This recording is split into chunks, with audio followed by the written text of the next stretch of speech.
Hi, everybody. I know it's 1:30 now. We're going to wait a minute or two for more people to begin attending. We're at 50 or so participants right now. So I'll wait till we've got sort of a quorum before we get going.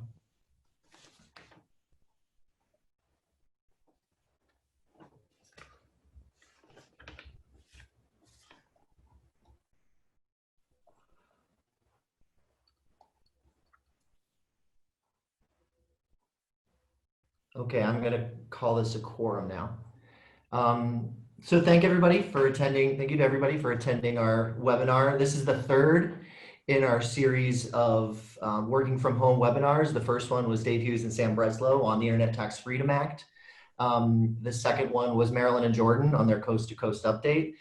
This presentation is going to be a bit of a deeper dive on apportionment of state income. Sort of unfortunately, our practice is one that's often very reactive. States have slowly been trending toward market-based, toward combination, toward Finnegan, et cetera.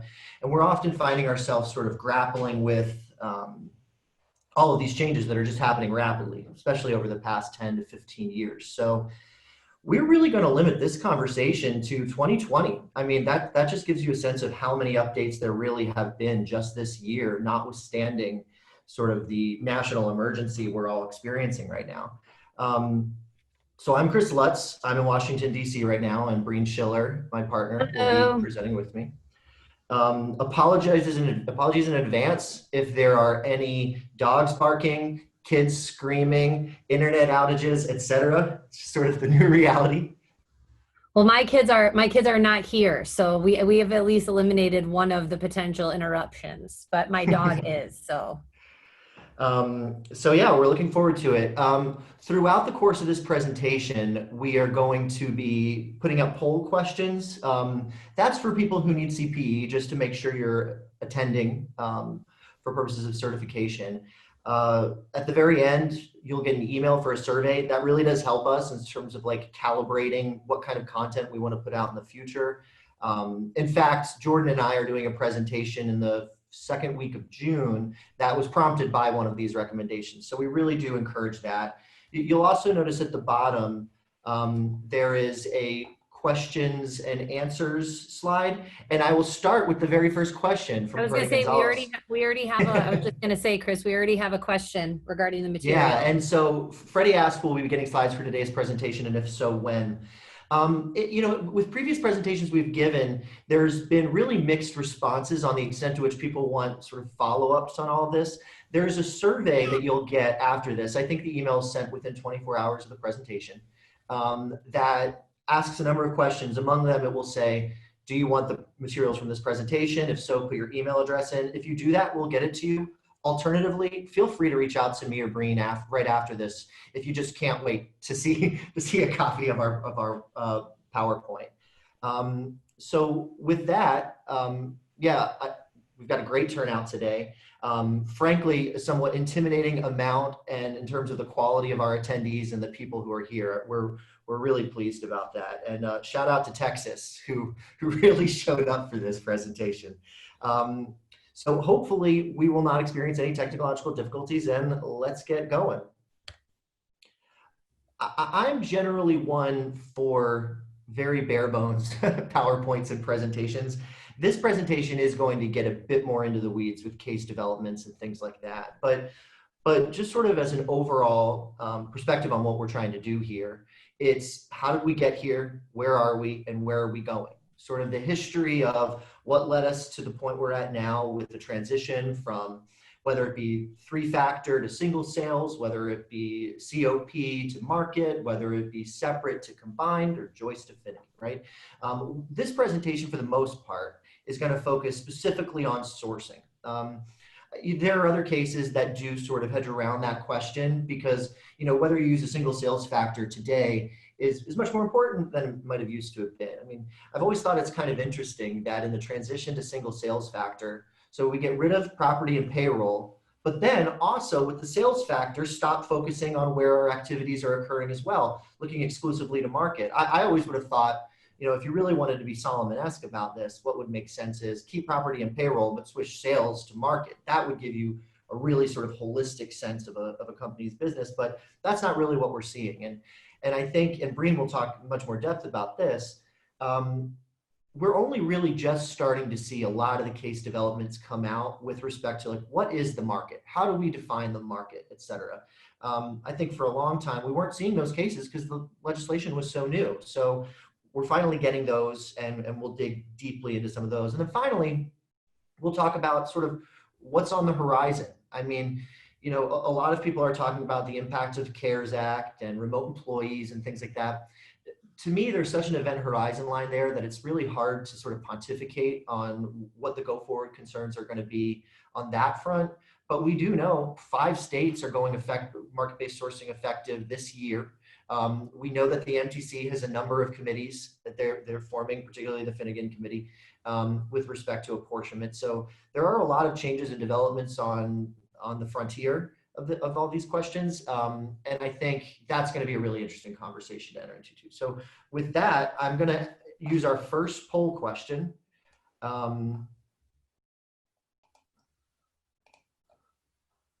Which I had practiced right before this, and it seems like it's working. So I'm going to give everybody a few seconds to respond. Are you currently located in a state that's lifted its stay-at-home order? I know I am not. Well, I'm not in a state. Looks like we've slowed down in terms of voting, so I'll end it and I will share the results. 75% almost of our attendees are still in a state that has not lifted its stay-at-home order. I'm guessing most of you are sitting at your homes just like Breen and I are right now. So with that, we will get into the substance. All right.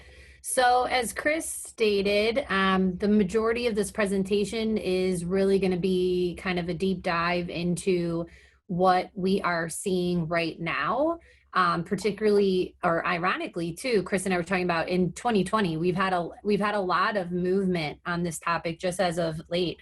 But we would be remiss if we didn't at least start off talking about how did we get to where we're at. So a little bit of background. So as Chris said, like over the last probably, you know, I used to say 5 to 8, but it's probably more like the last 8 to 10 nowadays. Really, when you are looking at where we're at now, it started, you know, we started with this shift, a lot of states going to the single sales factor. And, you know, these two, the movement to single sales factor, you know, in most cases precipitated this movement that we're seeing to market and to also this shift. You know, the two of us spoke a lot this past year about the shift to combined reporting. And these are 3 major developments that we're seeing on the, you know, at the state level when we're dealing with income tax. But the dichotomy, the interesting part of this whole shift from single sales factor and market base is that states claim that it's more easily administered, and it for somehow levels the playing field between states and taxpayers, where a lot of times taxpayers see it as more of an economic development policy, because in effect, what they're doing, states are favoring in-state corporations by exporting their tax base out of state. As Chris said, you know, with the shift to single sales, you would almost, to truly reflect what a company is doing in a state, you would think that they would be measuring that by in-state presence, so payroll and property, because, you know, a lot of times when you're looking at the presence of a taxpayer in a state, you're measuring that by, you know, how, what are the state resources that taxpayer is using. And so a major issue that taxpayers have is that this market-based sourcing coupled with the single sales factor is really an artificial representation of a company's presence in the state, because it's not reflecting their actual income producing activities, right? And so again, the extent of a business's actual presence in the state, whether that is the use of state services or their employees, like those are not being taken into consideration at all when you're focusing on this single sales factor and marketplace combination that a lot of the states have moved to. And again, from a state perspective, they look at, states see that it's going to be more easily administered. And an interesting conversation, I know the both of both Chris and I have had over the last few years on the different panels we're on, particularly when you're on a panel with a state administrator, is that their response has been, well, look, like we've, states have been adopting this, some states as far back as, 07, 08, and we haven't really seen anything, right? So it must be easier because you're not seeing a lot of cases. And something Chris and I have really thought about, looked at pretty in depth over the last few years and have argued in response to that position is one, in the realm of actually looking at income tax sourcing, when you're looking at the sourcing rules, market-based, even if it's been around, say, 12 years, if you're going back to the earliest state, that's still really, it's still really in its infancy stages compared to the cost of performance rules that had been around for years and years and years and had all of this case law and not only regulations developed, but also case law to counsel and guide taxpayers as to the proper way to apportion their income. Market was really in its infancy stages. And as we all know, there's always a lag in our world, right? So we said, you got to wait. There's something there. There's going to be something there. We're going to start seeing things percolate to the surface. But also there was this moment, right? Like, okay, maybe we're not seeing market-based sourcing cases per se, but what we're seeing is a lot of alternative apportionment issues rise up.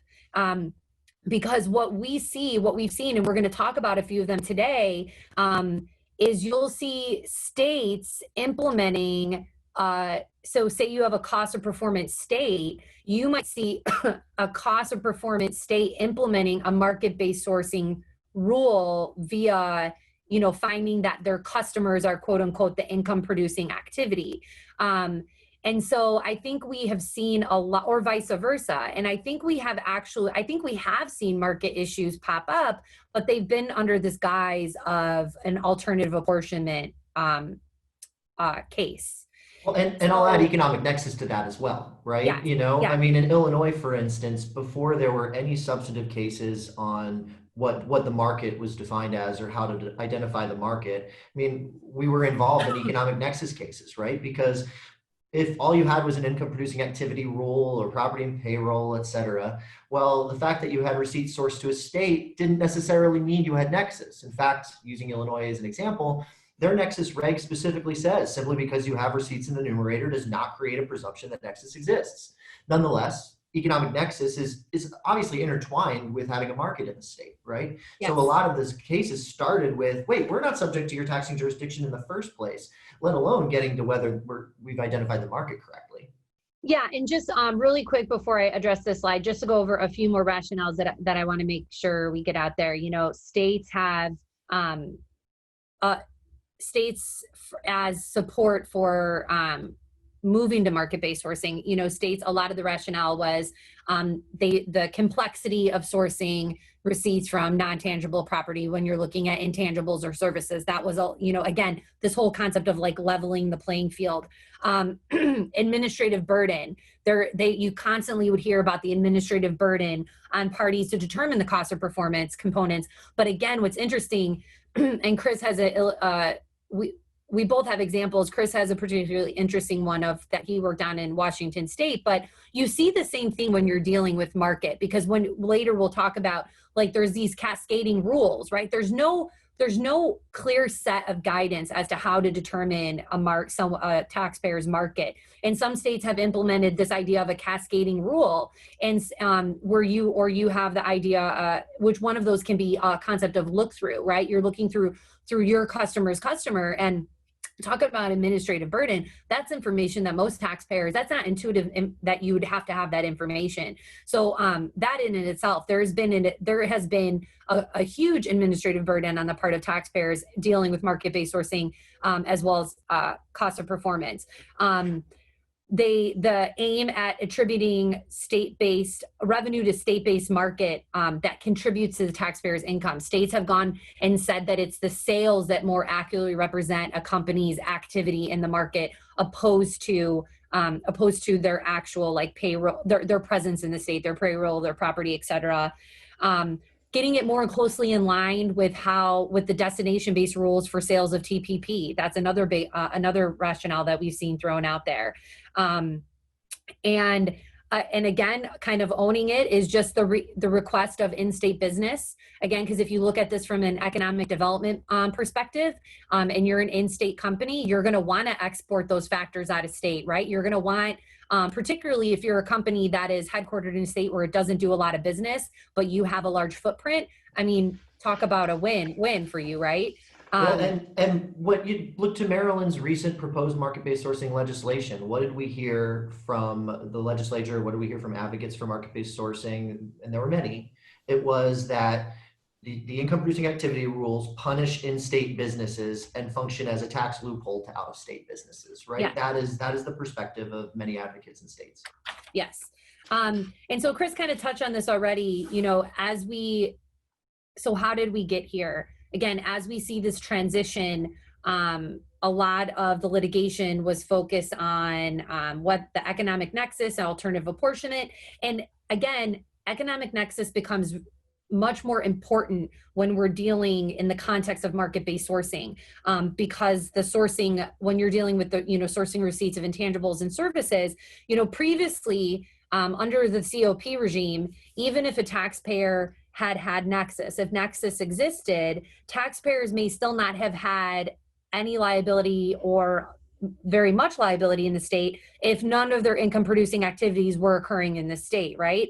And so under the new market rules, what we saw is there was this potential to result in a larger in liabilities and filing obligations that may not have existed for companies prior to this movement. And so that would be earlier, you know, years ago when we were giving this presentation, that was something we always wanted to bring up. Now I think a lot of taxpayers are familiar with that. They're, you know, that's kind of old, you know, they know that there's a risk there.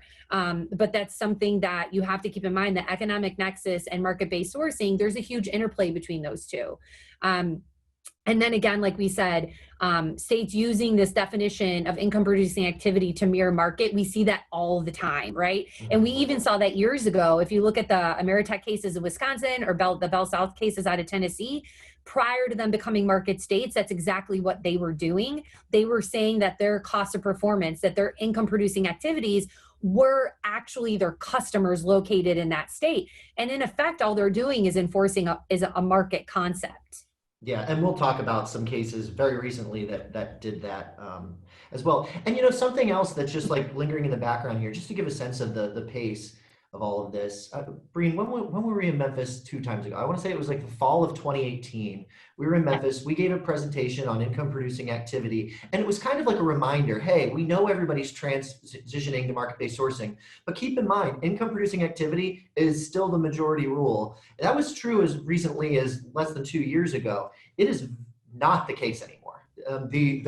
Not overwhelming, but a significant majority of states are now market-based sourcing. So yeah, and that transition has happened very quickly. When you look at the states that are moving in 2020 or have moved, you know, that took effect this year, and then, you know, the ones that are considering it, like the ones that always consider it, but it is there's been a huge shift even just in the short amount of time of the last 18 months.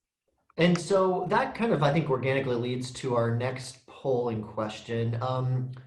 Mr. Ewing asked whether why he wasn't able to see the polling questions. And I think the answer here is that if you're viewing it on the Zoom application, it should pop up easily. I know a lot of people view this on their browsers, and that can create problems sometimes. If you do have issues seeing the polling questions, please reach out to us after the presentation. I believe Hillary can sort of field that, and we'll make sure you get your CPE. So if you're not getting it, please, you know, don't fret. Of your. Yes. That was not my language. That was mine. All right. It seems like we've got if anyone, I hope, if we were live in a room, I know you would all be laughing, and I could pull the room as to how many people were Friends fans, because that is from a Friends episode. And it makes me laugh just even thinking about it. So we're kind of split down the middle as to whether market-based sourcing rules will be easier to implement. And I think that's actually what I would have expected. Don't you think, Breen? Yeah, I'd be really curious, again, if we were in a live room to be able to then follow that up and say, how many of you have already been dealing with that difficulty, or like have can comparatively speak to it right now, like experience in your company implementing COP versus now having to do it on market. Are you seeing a huge difference? I'd be really curious to see those responses. And so where are we? And, this is really just a transition slide because it's kind of leading into the sense of really the nitty gritty that we want to get into with the upcoming slides. But we believe that, states now are aggressively auditing taxpayers regarding their markets. And it's always fun to see to be involved in one of the audits. And I know you all could relate to this so much more being in-house. But when you have departments of revenue want to tell you what your market is, or that they should know what your market is better than you know what your market is. And so, one of the pieces of advice we like to, that I like to particularly give a lot of times too, is like really knowing your streams of revenue and how you earn those streams of revenue. Many audits that we've been involved in, that's one of the pieces that is key in providing to the department if there is sometimes an issue, being able to show how you earn your streams of revenue, because a lot of time when we're dealing with implementing this concept of market, if you haven't been through it yet, you may be shocked to experience the departments actually telling you what they believe your market is. But again, or when they're incredulous that you don't have data that they think you must have when it's just not kept in the regular course of business, or alternatively, it's so unwieldy that going into that level of minutia is just impossible. Yeah, and again, an easy example of that would be when you are active in states that expect you to keep data, again, like using the look-through rule as an example. When states have this expectation that you are going to have your customer data handy. And there is this idea that they think, they're looking through to what they believe where the real benefit subsides. And we have some cases that we think got it right, newer cases that actually looks at how to identify the benefit, where the benefit is received. Because again, these rules are not uniform amongst the states. You have this idea of where is the benefit received, where is the service received, and that seems easy enough, but it is absolutely not, when you're actually looking at effectively how those rules work and how to determine that. So yeah, that leads nicely into, states have not uniformly defined market. So these are examples that we've seen. Where is the service received? But when you get into what does received mean versus deliver? Are you looking at what the billing address is? Where is a company headquartered? But if you're headquartered in one state, but you have employees that may be using that service across states, is there an expectation that you're going to have to apportion that amongst many states or just your home state? And again, that caveat could equally be applied to where the benefit of the service is received. Where is the service delivered? Where is the customer located? And where the customer is located is very interesting when you get into this concept of which customer, because you're having to look at like what that ultimate benefit is. What services are being provided that are most closely related to the benefit that is received? And that is, you know, in the recent cases, that's the analysis we see the courts take. Like, let's look at the actual services provided that produce that benefit, to actually identify where the benefit is received, who is the customer that we should be looking at. And then intangibles may have even different rules as far as where is the property used. That in and of itself could be difficult when you're dealing with intangibles. It's not like TPP where you have this readily identifiable piece of property. An intangible can be something that's used simultaneously in multiple locations. So again, you'll see states use something like a billing address or a shipping address. And what they'll also often do, and maybe this is better mentioned elsewhere, but I'll do it now, is there's often a differentiation between the different types of intangibles and Mhm. different types of intangible property. Often, especially with newer legislation, intangibles relating to marketing kinds of things will follow the apportionment factor for the sale of the goods related to those that the marketing.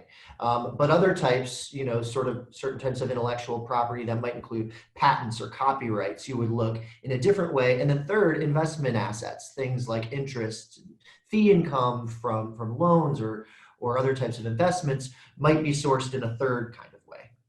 Yeah, and to Chris's point, there was a ruling in California in 2015, I believe, and it dealt with the question was, okay, California, you have these very developed rules for how you source the sale of non-marketing intangibles, but what about non-marketing services? And so the taxpayer went through and gave the fact pattern, and said, is it a reasonable position that we would source the sale of our non-marketing services pursuant to the non-marketing intangible rules that you have developed?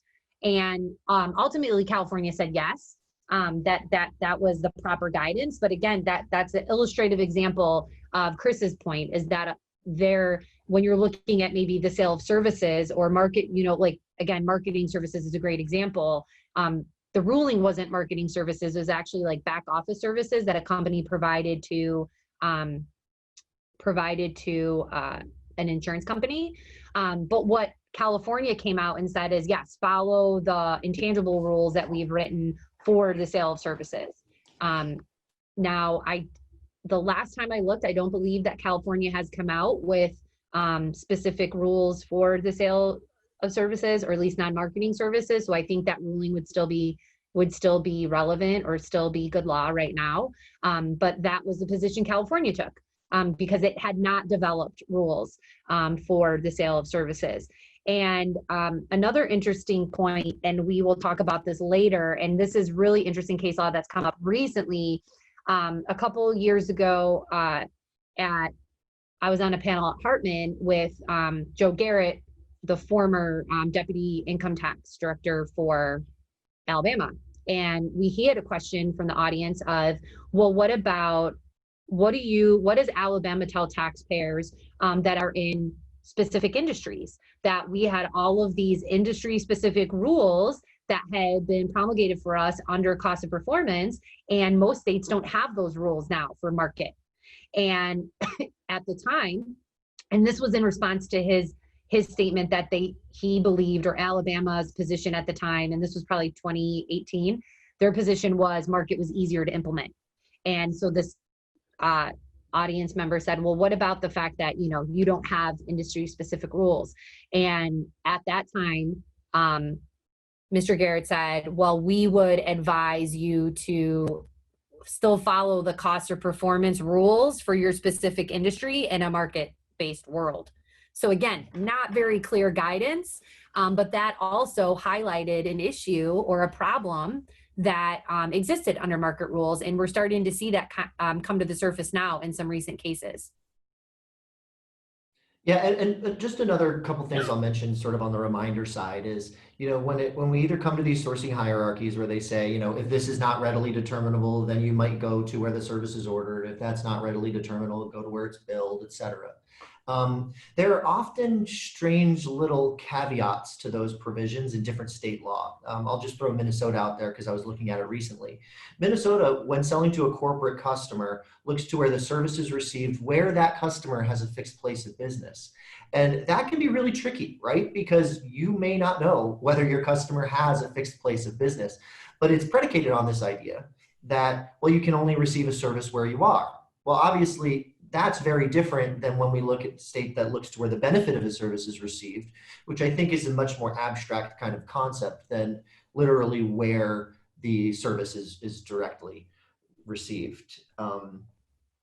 So with that, we'll go into, I guess, some of the meat here, because I think something Breen said a second ago with respect to Alabama, it is an interesting, it presents an interesting conundrum when we have shifts to market-based sourcing, and then we've got industry-specific rules or regs or different types of alternative apportionment, mechanisms.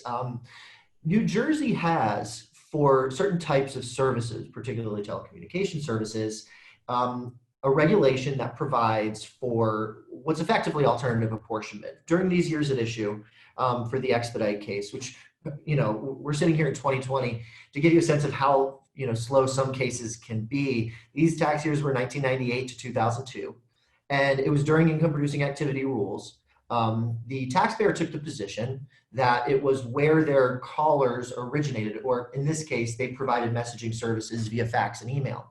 So where their customers were, where these requests originated, it was attempting to apportion its sales based on that location, which I believe got them somewhere under 10% apportionment in New Jersey. On audit, there were multiple different proposals by the department or the division that got us up to anywhere between 75% to 100% apportionment. And the basis was everything that Expedite was doing was really in New Jersey, save for they did have, and I am not necessarily an engineer, but they had switching and other types of products outside the state that they were using. There's a case, the UPS case in New Jersey, that related to intercompany transactions for a communication company within UPS. And all of their activities and all of their property was in New Jersey.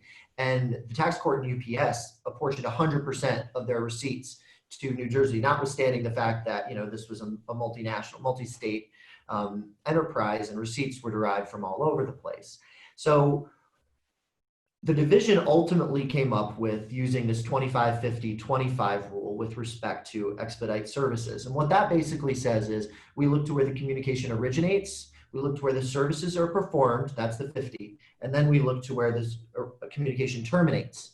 Using that ratio, they ended up with somewhere around 76%. And if you read the court's decision, it's fairly deferential, basically not even suggesting that 100% would be wrong, but that the division in this case acted reasonably when it relied on the 25-50-25 rule to sort of fairly or appropriately measure the manner in which expedite earned its income. And this raised a question, right? Because the 25-50-25 rule sounds a lot like an attempt to nuance an income producing approach, recognizing that telecommunications company, particularly on an interstate basis, well, exclusively on an interstate basis, don't fall neatly within an all or nothing income producing activity rule, an all or nothing COP rule. And so they said this was reasonable. But now that they've shifted to market-based sourcing, does the 25-50-25 rule remain viable? It's still on the books, but it was developed in a world where New Jersey used income producing activity. And I don't know the answer to that. I think one could reasonably rely on it, but I could also imagine a situation where the division said, no, your market is entirely in New Jersey. We're going to look to that. So that's going to be something that I think as we move forward will be quite interesting, because I could see it being one of those things where it's used in maybe not the most consistent manner.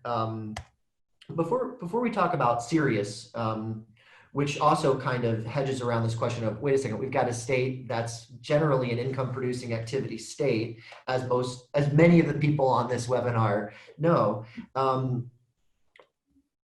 What was the comptroller really doing in Texas here with respect to serious? But before we get into that, I'll just throw out another one that came out in March 2020. There's a Florida Technical Assistance Advisement relating to licensing and service fees surrounding software. And this is a quote from the ruling. The income producing activity occurs in Florida when the taxpayer's client is located in Florida. Okay, it's a heavily redacted ruling that doesn't really provide a whole lot of authority or guidance, but still in Florida, you get that sense that what they're doing is they're the income producing activity is where the customer is generating your revenue, and that's where they're located. And it's this sort of manipulation of what we've historically meant with income producing activity versus market-based. It's like it's conflating the two concepts, and that is something that we've seen historically. We've seen that done many times over in different cases. Yeah, Yeah, and for anybody who's interested in knowing about that, it's technical advisement 20C1-003. It's not in the materials. I'll throw one out there, a question from Kevin Hersberg. With our COVID remote working, how does that impact sourcing of services? That is a very good question. And I think, not so much from a market-based perspective, right? But from an income producing perspective, states that have income producing activity rules. Thus far, all the guidance we've gotten from states has been on nexus and withholding, right? We're not going to say that remote workers create nexus for you. We're not going to create new withholding obligations based on these temporary circumstances, hopefully. And they haven't really gotten into the income producing activity rule. Breen and I were kicking this around the other day. Yeah. I would be awfully surprised that states would require you to change your income producing activity rules for just a one-off year. It seems like a pretty extreme measure for something like this. Particularly based under the. But yeah, under the right fact pattern, I could imagine it being something that states would want to do. It seems like Breen froze for a second. Hopefully I didn't as well. So I'll get into Sirius. So in Sirius, what you had was a bunch of content being produced by SiriusXM Radio outside of Texas. But what they did have were sort of these radio scramblers located within vehicles that were in Texas. And so the question was, is the service here being received at the location where the content is being produced outside of Texas, or is it being produced where the radios are being unscrambled? The radios are doing the unscrambling in Texas. And what the court ultimately looked to was this receipt producing end product act. The idea that, yes, there are a lot of actions here that ultimately do result in good, that ultimately do. No one's even home using the internet either. So that's odd, but. Well, there was a period where your face was frozen, so don't worry. It was an attractive frozen. Oh, great, good. At least I'm not going for me. At least I have that going for me. And so what the court ultimately ended up saying, overturning the lower court, by the way, was that no, we are going to source these receipts based on the location of the scrambler, which is the location of the customer.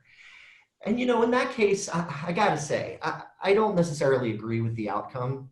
But at least there we can look to property in which Sirius had an interest that was located in Texas that did sort of seal the deal with respect to the provision of the service, right? So you can kind of understand how that opportunity existed for the comptroller to make that argument to ultimately prevail. It does seem to me, though, like something of a misreading as to what income producing activity is on a holistic level, but I guess we'll wait to see what ends up happening with that. So before we switch over to, I think, a case that was discussed by Marilyn and Jordan last week, but we're going to do a bit more of a deep dive into, it is time for our third polling question. I've been watching this pretty religiously. So have I. Although everybody really loved last Sunday's, and I get it, Jordan cried and walked off at the end of episode 7. I don't know, I just kind of thought it was a little boring. I didn't see it, so thanks for spoiling the end. Well, I won't tell you why he cries. Okay. Okay, so I think we've got about all the votes in. The 37%. For the tax crowd, I would have thought it would be a little lower. Okay. Okay, so those two cases, and well, really 3 cases that we just discussed, had to do with sort of discussing the border between market-based and income-producing activity. Let's jump into where services are actually received. Now, what would have been a really interesting question is if we had asked everyone who has watched Tiger King. Okay, where is the service received? We had a recent case come out of Washington, the Lending Tree decision, where Washington was looking to where the benefit of the service was received here. Lending Tree, for those of you who may not be familiar, Lending Tree operates an online marketplace matching prospective buyers with prospective lenders.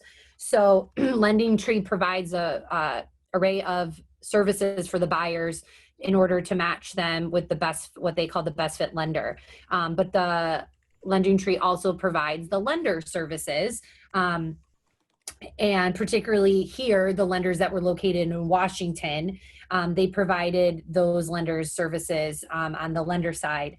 And they reported income to Washington for B&O purposes on lenders that were located in the state. Lending Tree takes the position that the lenders are their customers. On audit, the department determined that Lending Tree should have allocated income to Washington based on the location of the borrowers and not the lenders. So again, here, the department was coming in and telling them who their customers actually are. And the lower court level found for the department and that all services occur where the borrowers were located opposed to the lenders. And that was actually reversed, pardon me, on appeal. And the appellate court ultimately agreed with Lending Tree that the benefit of this service is received at the lender's place of business. And what's key here is when you looking at the Washington statute. So the language in the statute said that the benefit is received where the customer's related business activities occur.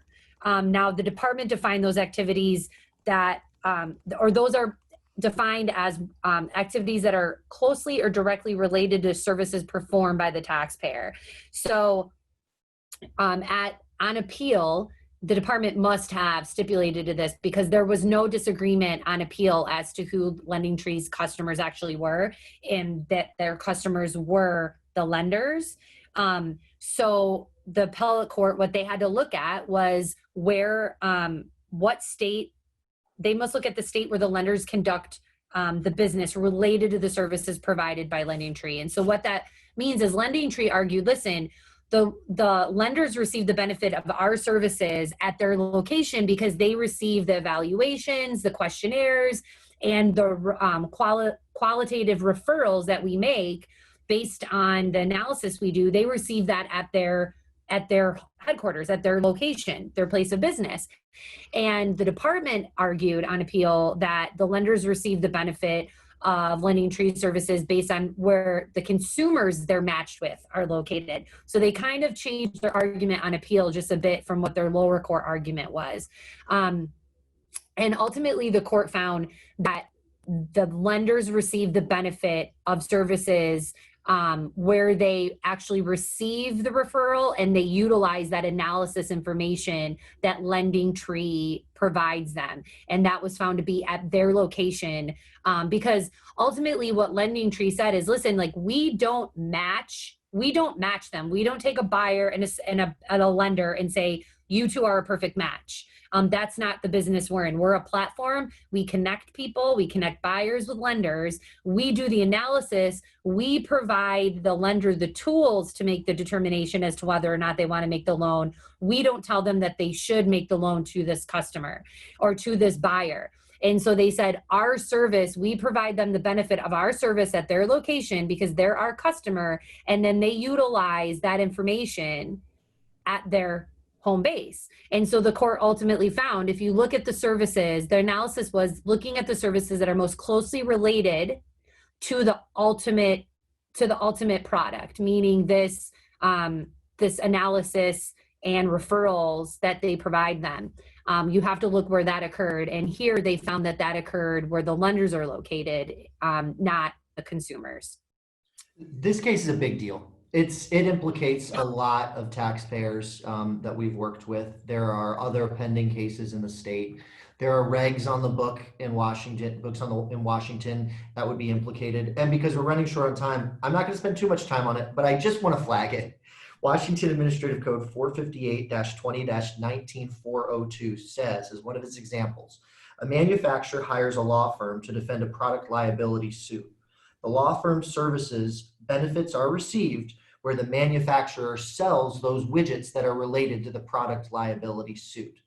So What I have to do as the law firm is not look to where my customer is located, but look to where it sells its widgets that I am defending in a products liability case. To me, that's very analogous to sort of the lending tree case, the idea that you're going to make me look through.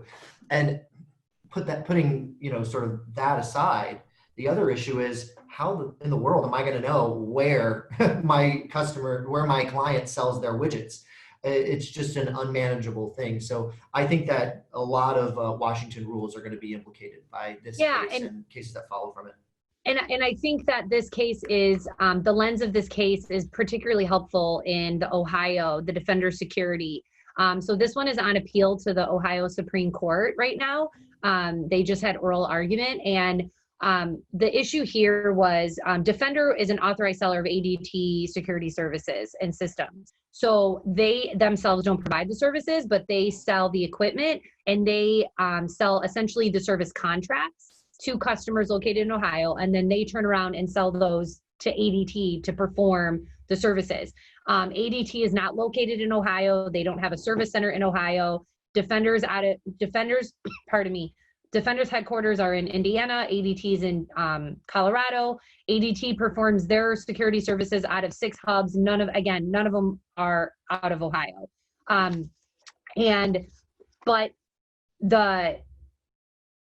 What in previous years, Defender had paid the CAT on the sale of the service contracts, and then they filed a refund claim, and the department denied it. And Defender emphasized, they took the position that this sale was the sale of an intangible, and no part of the sale occurs. They framed it that the sale occurs between their headquarters in Indiana and ADT's headquarters in Colorado, and the benefit of the sale occurred in Ohio, and so that it should be properly sourced to Ohio. Ohio took the position that, it was this without position is what they termed it, is that without the Ohio customer, without Ohio State Services, there would be no sale. And ultimately, the lower court, the department and the lower court and the appellate court found that ADT received the ultimate benefit of this contract, the sale of the service contracts in Ohio. And they quoted the department's language that without Ohio customers, without Ohio services, this would not have happened. Now, being a practitioner, being on the taxpayer side, my natural inclination is to try to find out or figure out or rationalize why this decision is wrong, because the taxpayer lost. Ultimately, after reading it a couple times and also thinking of it looking at it through the lens of lending tree, I do think this was ultimately the right decision, because what this does is it's an analysis of where the true benefit is received. Okay, so if you use Washington's analysis, looking at the activities that closely relate to the services provided by Defender, right? Where are the benefit of those services? Where does ADT receive the benefit of those services? Everything's Ohio. Everything occurs in Ohio. The only thing that occurs, it's almost like a substance over form argument, right? The only thing that occurs outside of Ohio is the sale of this contract. And now I understand, I could probably hear some of you right now saying, yeah, but ADT is their customer. And I understand that. But the ultimate benefit, even of the sale of that contract, right? I think there might be an argument to be made that the benefit of that sale is ADT then being the owner of that intangible of that contract. But I think this is a proper one where you have to look through, because the ultimate benefit of that contract are the security services that are going to be provided, again, in the state of Ohio.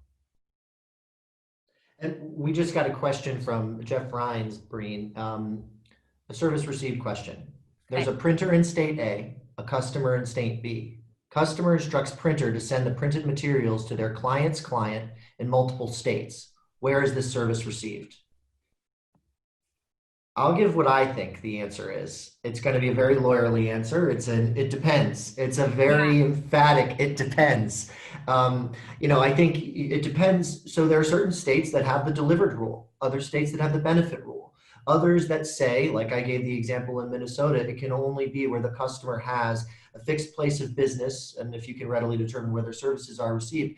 In that case, you might say, well, they don't have a fixed place of business, so we go to where the services are ordered as the next in the hierarchy of sourcing there. So it really isn't emphatic, it depends. And particularly with printers, there is state authority and there are sometimes state rules on that question. Because another legitimate question that could arise here is it a service or is it the actual TPP being So sent I'm going out? to take a more definitive position, and I agree with you, Chris, because it does depend on where you're at.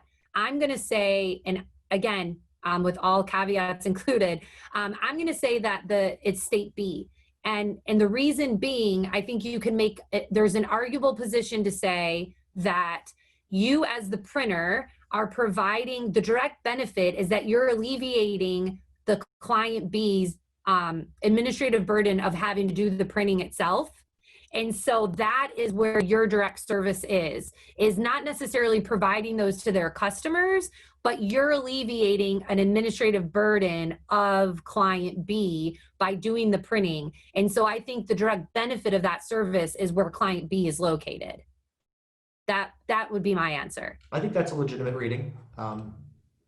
So just moving on, because I know we just have so much fun talking about this stuff that we've still got a few slides to go through with about 10 minutes left. Of course, if people have questions and everything at the end, we're happy to either stay on or alternatively field them independently. I'll do this really quickly.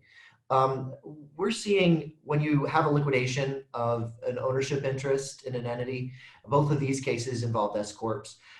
There's been a lot of movement around whether to apportion, whether to treat as non-business. And I'll say in the Paz case, now both of these involved 338H10 elections. From a constitutional standpoint, I don't think that should be particularly relevant. But for New Jersey law, it was relevant in the Paz case, which ultimately this New Jersey Supreme Court has refused to hear an appeal in a matter that was decided for the state. Which basically said, in the context of a liquidation of this S corp, it's clearly non-operational income, and there's thus no constitutional requirement to apportion that income. And they allocated 100% of the gain to New Jersey based on New Jersey's law. The taxpayer argued sort of vehemently that we nonetheless have to look constitutionally as to whether we're entitled to apportion the gain. And I think that they were totally correct. The court focused only on the fact that it was non-operational income, although it references UDIPA and how New Jersey statute tracks UDIPA. Now, to be clear, I'm not saying that New Jersey's UDIPA state or anything like that. I'm saying that the definition of business income was similar according to the court, and it completely ignored the transactional test. So I thought that was interesting. But here, so in Paz, it was treated as non-business income. Now, in Vectren, Michigan, we're past that question. It was business income. And I think the majority of states would say if you're unitary with an asset, liquidation of it, there's not a liquidation exception to whether you're unitary, to whether it's business or non-business income. That's definitely the trend states have been going. The question in Vectren, which I think Jordan discussed last week, was whether you should get apportionment relief. And the state statute provided these are the specific types of sales that go into the denominator. And this type of sale, the liquidation of the asset, was not included in the definition of a sale. Well, the court ultimately held that excluding that sale from the denominator dramatically overstated the amount of income that was earned in Illinois. It's roughly 70% that year because of a large contract that was being conducted in the state. And that was unconstitutionally distortive. And it cited your bread and butter cases, Container, Hans Rees, et cetera, and said that the taxpayer had clearly and cogently showed that the tax was out of all proportion to its business conducted in the state. So they were entitled to, well, interestingly, you would assume that they were entitled to include that gain or the receipts in the denominator and exclude from the numerator, but the court doesn't actually say that. They simply say that excluding it is not appropriate. So we do not have a final answer yet on that. Right, industry, we have a little bit of time left. Industry specific factors. So again, when we started earlier in the presentation, we said, we discussed how one of the issues that we found with when we first had this shift to market-based sourcing is the lack of industry guidance that industries previously had under cost of performance rules. And so recently we've had some cases come up in Virginia. There was a recent ruling that came down. So the taxpayer held this 99.9 limited interest in a manufacturer located outside the state. And the taxpayer marketed and sold the manufactured products to unrelated third parties. And taxpayer requested to use a single sales factor for apportionment that Virginia affords to manufacturers. Now, under the Virginia rules, so ultimately the case dealt with whether or not the taxpayer qualified as a manufacturer.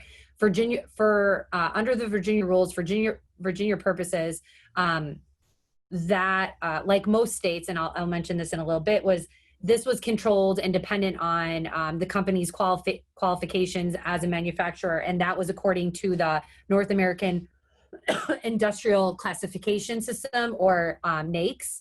And a lot of times you'll see this when you're dealing with manufacturing exemptions and everything. A lot of the definitions are controlled by this. And we see this a lot when you're dealing with specific industries. A lot of times these rules in most states, they are actually, they are dependent a lot on third-party definitions or regulation by third parties. So when you're dealing with the railroads or the airline industries, in broadcasting, they have to be regulated by these, usually some sort of federal industry. And it's concerning these industries in some way. They're regulated by the outside third party, whether they're not, whether they're regulated or meet these definitions. And so if for Virginia's purposes, a company was considered primarily engaged in manufacturing if either 50% or more of its gross receipts were from the sale of goods, or 50% or more of its employees were engaged in manufacturing activities. So the taxpayer here didn't meet either of those things on its own, but combined with the manufacturer, they did. And so what they asked was, can they combine the activities in order to qualify because of their limited interest? Could they combine the activities in order to meet this qualification? And ultimately the department said, no, they could not. The activities could not be attributed. The activities of the manufacturer, regardless of the connection, could not be attributed to the taxpayer. And again, this is just a very strict reading of the rules. And a lot of times when you're dealing with these industry specific rules, this is what happens, because it's very fact dependent on these outside definitions or regulatory bodies. And that leads us into the next case. That's a very similar what happened. To me, this one was the taxpayer here manufactured brake shoes and pads and goods for railroads that railroads actually used. And it filed a refund claim using the single sales factor, contending that it was a public utility because it sold goods to public utilities that ended up using its goods in their course of business. And the Supreme Court affirmed the lower court's holding that a manufacturer of these products, meaning the taxpayer, couldn't use the single sales factor formula that is attributed solely to actual public utilities. And one of the taxpayer's main arguments was that it was regulated by the Federal Railroad Administration, and therefore it qualified. But the judge said that pursuant to North Carolina's actual statutes, that did not qualify them, because the statute specifically said, enumerated 5 agencies that you had to be regulated by in order to qualify as a public utility. Now, this Federal Railroad Administration was the predecessor for one of the agencies in the statute. And so its argument was, well, we were regulated by the predecessor of this current agency that's now listed. And the court said that's not good enough. You can't claim this exemption based on the fact that you were regulated by a now abolished entity, and the fact that the judge was unpersuaded by the fact that that Friction sold these products, because when they owned the products, they were not engaged in any way in the business of a public utility. It wasn't until after they sold the products to their customers that these products were actually used in public use, in a public way. And again, I think I think this case was rightfully decided. I think it was a bit of a stretch for this company to argue that it qualified as a public utility because it sold goods to a public utility. Yeah, I thought it was interesting how they narrowly construed Federal Railroad Administration. Like, I didn't necessarily agree with that part, but the public use part of it seemed, the intention of that statute seemed pretty clear to me. Well, it was a very strict reading of the statute. Again, this is an example. This Federal Railroad Administration no longer exists. And so the entity could not, the taxpayer could not show that it was currently under any regulation by the new entity that was now enumerated in the statute. And I don't think they could ever show that the Federal Railroad Administration had ever been specifically enumerated in the reg. So that may have also contributed to the finding. And so we are at the end of this presentation. We had 4 poll questions, but I'm not going to force everybody to do the last poll question. I just wanted to throw this out here as sort of our final slide. There are at least 5 states that are going effective with market-based sourcing rules to varying degrees in 2020. A few interesting things to note, like North Carolina, for instance, it focuses on if North Carolina is the market for the receipts, you must reasonably approximate that location. If it's not possible to reasonably approximate that location, there's not a hierarchy, it just gets thrown out. Missouri looks to the ultimate beneficiary of a service, and it introduces a throwout rule for intangibles that are sold, not licensed, sold, with exceptions for certain types of contract rights and when the intangible is contingent on productivity or use. And I think, Chris, this last bullet point, we have an increase of due process arguments. I think when we start looking at, what you just said, those 2 last statements, when we start looking at this interplay of the throwout rule, when we're talking about market-based sourcing, I think there's going to be a lot of due process grounds that taxpayers can come forward on because, and also just this artificial representation of their presence in the state. I think there's going to be, I think we're going to see an insurgence of that, as well as I think alternative apportionment. I think we're going to see that more from the state side. I think we're going to see states maybe that are still COP using it, like we said earlier, to effectively implement a market regime. Well, it's fairly related, right? I mean, external consistency, all that good stuff, right? Throwing it out artificially would increase your apportionment factor in a state. And then, finally, Hawaii, among other things, actually, as part of its market-based sourcing legislation, adopted its Wayfair economic nexus standards for income tax purposes. Now, we've always kind of known economic nexus is applicable in the income tax context, but as far as I know, Hawaii is the first to explicitly do it in this way. So with that, if there are any other questions, like I said, if you have problems accessing the polls, please reach out to Hillary after this presentation, who should be able to help us with getting the CPE. Other than that, please, let us know if you got any questions. Otherwise, thanks a lot for participating. Thank you for spending an hour with us, everyone. We hope you're all well.